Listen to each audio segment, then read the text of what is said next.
좋은 아침입니다. 우리 찬양하시면서 아침 제풀 함께 들으시도록 하겠습니다.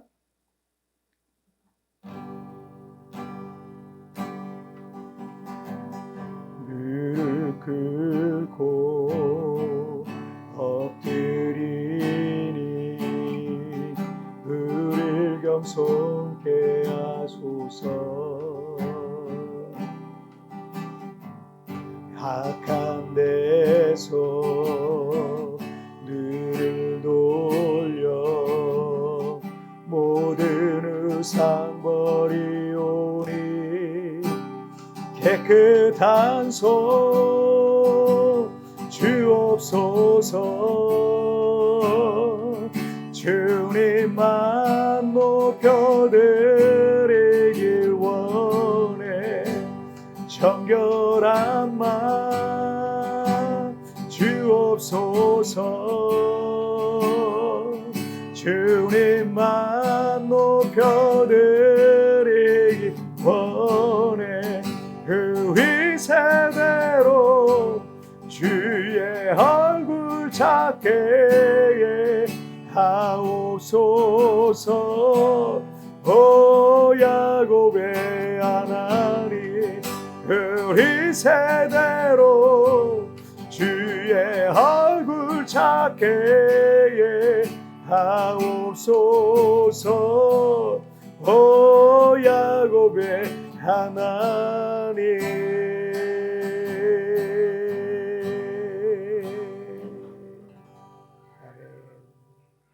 자, 우리 같이 기도하시겠습니다. 하나님 아버지 감사합니다. 오늘도 하나님 앞에 예배하며 나갑니다. 예배하는 이곳에 하나님 함께하여 주옵소서. 감사하며 예수님의 이름으로 기도하옵나이다. 아멘. 자, 오늘 우리에게 주신 하나님 말씀은 마태복음 6장 12절 말씀 제가 봉독해 올리도록 하겠습니다. 우리가 우리에게 죄 지은 자를 사하여 준 것 같이 우리 죄를 사하여 주시옵고. 아멘. 주님이 가르쳐 주신 기도 중에 우리의 필요에 대해서 구하는 것은 이 주기도문의 5구절 중에 그것도 가장 짧은 분량의 11절에 오늘 우리에게 일용할 양식을 주시옵고 라는 내용뿐입니다. 이게 전부예요. 그런데 우리가 기도할 때를 떠올려 보면 한 8, 90% 정도는 우리의 필요에 대해서 구하는 간구의 기도에 기도 분량이 집중되어 있지 않습니까? 그러니까 늘 기도할 때 보면 기도는 간구다. 기도는 늘 내 필요를 구하는 거다. 이렇게 사실 거기에 집중되어 있습니다. 그렇다면 왜 예수님께서는 우리에게 기도를 가르쳐 주실 때 우리의 필요에 대해서 구하는 것을 이렇게 짧게만 알려주셨을까요? 그 이유에 대해서는 구체적으로 말씀하시지는 않았습니다. 하지만 우리의 필요를 말하자면 사실 수십 가지, 수백 가지, 어쩌면 셀 수도 없을 겁니다. 카테고리를 나눈다 하더라도 뭐 수십 가지가 될 거예요.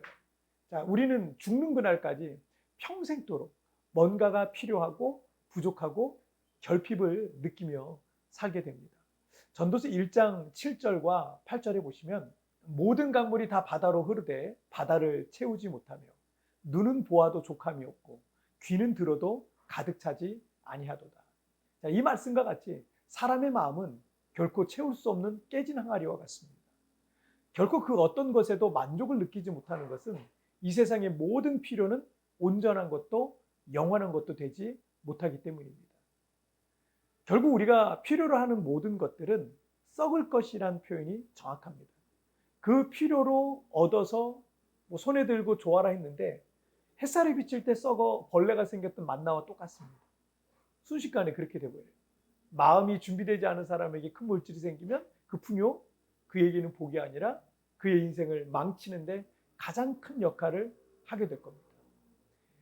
성경적으로 진정한 복은 물질과 돈과 성공과 같은 게 앞서는 게 아니라 요한 3서 2절의 말씀처럼 영혼이 잘 되는 사람에게 범사가 잘 되는 거예요.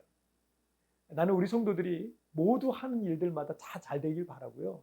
큰 성공도 거두고 큰 돈도 벌기를 바라지만 영적으로 준비되지 않은 성도들이 아직 인격과 마음과 믿음이 준비되지 않은 사람들은 그렇게 되지 않기를 바라요. 왜냐하면 내면의 준비 없는 풍요는요, 그 사람의 인생을 가장 확실하게 망가뜨리기 때문입니다.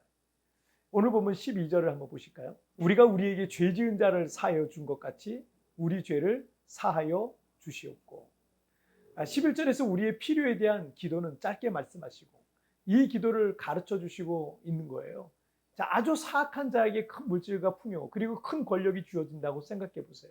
그 사악한 자가 회개하고 변화되겠습니까? 그가 그 물질과 그 권력을 갖고 선한 일에 힘쓰겠습니까?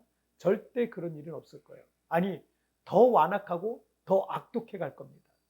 풍요보다 성공보다 우리의 필요를 채우는 것보다 더 중요한 것은요, 우리가 죄를 버리고 사악함을 버리고 교만을 버리고 음란과 거짓을 버리고 하나님 앞과 사람 앞에 거룩한 믿음의 사람이 되는 거예요.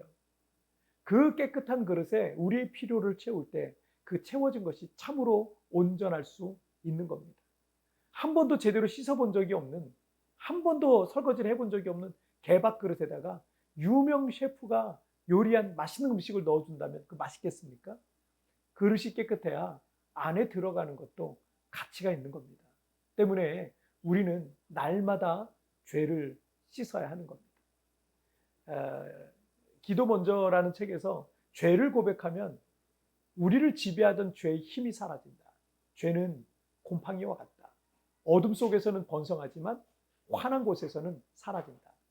죄를 예수님 앞에 드러내면 그분이 용서해 주신다. 반대로 죄를 숨기려고 하면 그 죄가 우리를 파멸로 이끈다라고 말하고 있어요. 그래서 교회 역사 속에서 가장 많은 성도들이 가장 많이 반복하고 있는 이 주기도문 안에 일용할 양식을 주옵소서라는 필요에 대한 그 구절보다 그 이상의 것들이 훨씬 더 많은 거예요. 우리 죄를 사하여 주시옵고라는 이 기도가 괜히 들어가 있는 게 아닙니다. 우리가 죄를 고백하면 할수록 죄는 내 안에서 힘을 잃게 될 겁니다. 자, 그리고 12절에서 죄라는 말은 헬라어에서 빚, 뎁 또는 빚진 자, 뎁토라는 단어를 사용하고 있는 걸 볼 수 있습니다. 왜 이런 의미의 단어를 사용하셨을까요? 프랑스의 종교개혁자 이 장 깔뱅은 그의 책인 이 기독교 강요에서 이렇게 얘기를 해요. 우리는 죄에 대해서 당연히 벌을 받아야 하기 때문에 그리스도께서는 죄를 빚이라고 부르신다라고 말했습니다. 그러니까 우리가 범죄하는 것은 죄의 빚이지 차곡차곡 쌓이는 것과 같고 그 죄의 벌을 받아야 되기 때문에 오늘 이 주기도문에서 죄라는 표현을요, 빚진 자라는 표현을 쓰고 있는 거예요. 자, 그리고 예수님께서는 그 죄의 빚을 대신 갚기 위해서 이 땅에 오신 겁니다. 그 죄가 얼마나 악독했는지, 그 빚이 너무 커서 하나님의 아들이신 예수님께서 목숨을 내놓으셔야만 그 빚을 갚고 우리를 빼내오실 수 있었던 겁니다. 예수님께서는 이 주기도문을 가르치실 때 장차 자신이 죄인들을 위한 그 죄값을 지불해야 될 것을 각오하시면서 우리 죄를 사하여 주시옵고 이 죄의 빚을 갚겠으니 그 죄를 사하여 주시옵고 이렇게 기도를 가르쳐 주셨던 거예요. 우리는 내가 죄의 빚을 졌지만 예수님의 공의를 의지하여 이 기도를 드리면서 매일 죄사함의 은혜를 누리는 것입니다.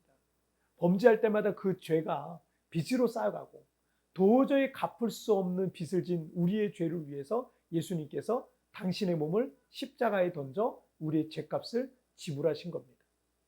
매일 우리 죄를 사하여 주시옵고라고 기도하면서 죄를 씻으시길 바랍니다. 마음의 그릇을 깨끗게 하시기를 바랍니다. 예수님께서 나를 위해 당신의 몸을 던져서 우리를 위해 그 죄의 빚을 갚아주신 그 은혜를 묵상하는 오늘 하루 되셨으면 좋겠어요. 자, 우리 같이 기도하실까요? 살아계신 하나님 아버지 감사합니다. 오늘도 이렇게 하나님 앞에 또 예배하며 또 기도하며 이 하루를 시작합니다. 우리 죄를 사하여 주옵시고 우리가 진 죄의 빚이 너무나 큽니다. 그 빚을 다 갚기 위해서는 정말 고귀하고 존귀하신 예수님이 죽으시 목숨을 내어 던지고서야 그 빚을 갚을 수가 있었고 우리를 살리셨습니다. 그 은혜 감사합니다. 하나님 더 이상 죄를 가까이 하지 아니하고 하나님 오늘 하루를 하나님 앞에 거룩한 하나님의 사람으로 삶을 살아갈 수 있도록 도와주옵소서. 오늘도 나와 함께 하신 그 주님을 찬양하며 예수님의 이름으로 기도하옵나이다. 아멘. 여러분 뒤편에 나오는 오늘의 묵상 보시면서 개인적으로 묵상하시고요. 짧게라도 뜨겁게 기도하시면서 오늘 주님과 동행하시길 바랍니다. 내일은 우리 리마인드 3분 메시지를 통해서 여러분 찾아뵙도록 하겠습니다. 여러분 승리하세요. 매일 우리 죄를 사하여 주시옵고 라고 기도하며 죄를 씻으십시오. 마음의 그릇을 깨끗게 하십시오. 예수님께서 나를 위해 당신의 몸을 던져 우리를 위해 그 죄의 빚을 갚아주신 은혜를 묵상하십시오. 우리 죄를 사하여 주시옵고를 반복적으로 기도하며 예수님의 희생과 사랑을 묵상해 봅시다.